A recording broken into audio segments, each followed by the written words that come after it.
Mr. President, I especially want to thank you and the Vice President. You were constantly available to us.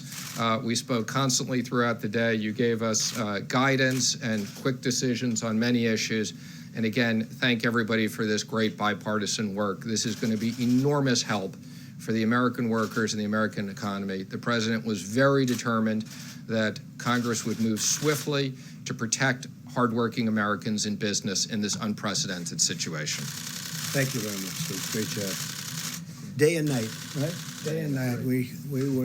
That was a lot of work, and we'll see how it all goes. We still need a vote, Steve, don't we? Do you have a question? Yes. Do you think this bill will keep the economy afloat? Hopefully a long time. We'll see. If we have to go back, we have to go back. We're going to take care of the American worker. We're going to take care of these companies that fuel this country and make the country great. It's not their fault. It's not their fault. But we think I would say we've anticipated 3 months. Hopefully we won't need this for 3 months. Hopefully this war will be won quicker. But we expect that this is a significant amount of money, if needed, to cover the economy. And don't forget, a lot of this is going to be to keep companies that are very strong, AAA-rated companies previously, to keep them going. And it's going to be in the form of loans, so the money's going to come back. A lot of this money's coming back. Separately, let me ask you about something you said yesterday. You said we should never be reliant on a foreign country for the means of our own survival. Yeah. What did you mean by that? Well, I've been saying that for a long time. Well, we're reliant on many countries where we give up our supply chains, we give up our factories, we give up our production facilities, and we can buy it someplace else for a little bit lower price.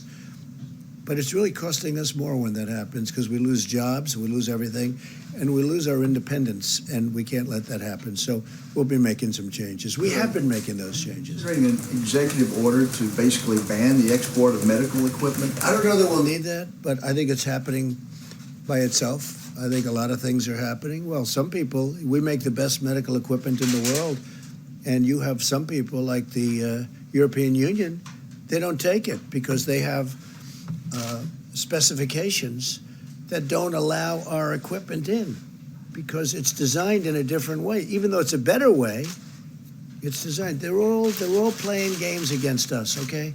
They've been playing games against us for years, and no president has ever done anything about it.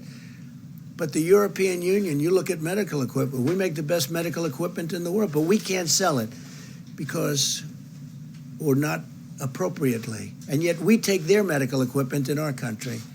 We're changing things, Steve. All this is changing.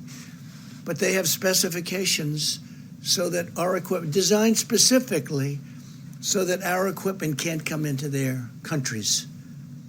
It's a very terrible thing that's happened to our country. And let me tell you, some of the people that took the biggest advantage of us are allies. You know, we talk about allies. They took advantage of us in many ways, but financially as well as even militarily. When you look at, if you look at NATO, the abuse that was given to our country on NATO, where they wouldn't pay. And we were paying for everybody. We're paying. Now, because of me, they're paying a lot.